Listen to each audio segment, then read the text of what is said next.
straight up the stairs of another awesome man-made structure, the famous Tybee Island Lighthouse, once the highest point in colonial America. I'm Colin Chambers, Executive Director of the Tybee Island Historical Society, in front of the Tybee Light, Tybee Island, Georgia.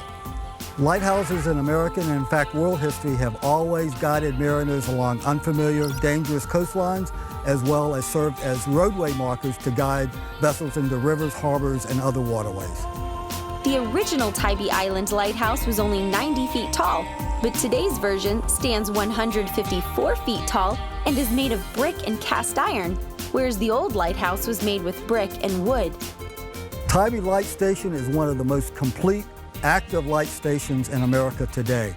We still have all of our historic support buildings that were used during the heyday of the lighthouse service. Buildings that date from 1812, 1860, 1880s, 1890s, including the lighthouse itself, part of which dates from 1773. So a visitor can come to Tybee Island, Georgia, to the Tybee Light Station and experience the lifestyle and living conditions of keepers and their families.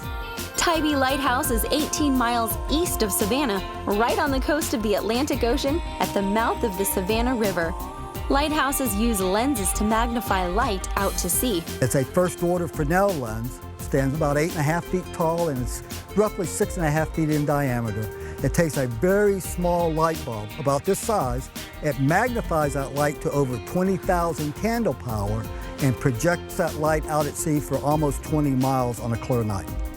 Every lighthouse needs a unique signature so that the mariner at sea can see it and know where he is.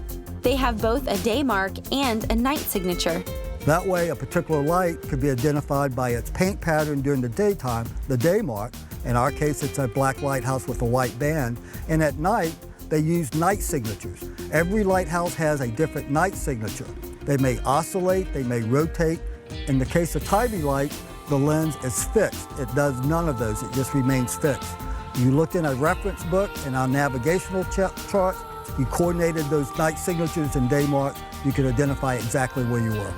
Black and white are the predominant colors of day marks because they resist sun exposure the best. There are some that are red. Most of those are in snow states where you have a lot of white and that red's going to contrast with that white. Lighthouses have fallen out of favor in recent years due to technology advances in global position satellites, but you don't want to rely 100% on electronics sometimes. Sun flares, other weather conditions might make global positioning satellites unreliable. So there's nothing better than a lighthouse itself, particularly for small boaters who may not be able to afford the more sophisticated electronic equipment. Lighthouse keepers, not to be confused with light housekeeping, tend to have a cliche look to them, but those days are sadly long gone. The keepers of the bygone era, those with beards and pipes, really characters, have been replaced by modern technologies such as photo cells, electronic navigation, so we don't see keepers manning the lights like we used to. But that doesn't mean that they aren't still very useful. Just like hundreds of years ago, you can still rely on a lighthouse for security at sea. If you're blown off course and you don't have sophisticated equipment, you look for any landmark that might give you your bearings and help you identify exactly where you are. So just like the olden era of lighthouses, today mariners still rely on lighthouses to get their bearings, to sight a familiar landmark so they know where they are and how they need to get safely home.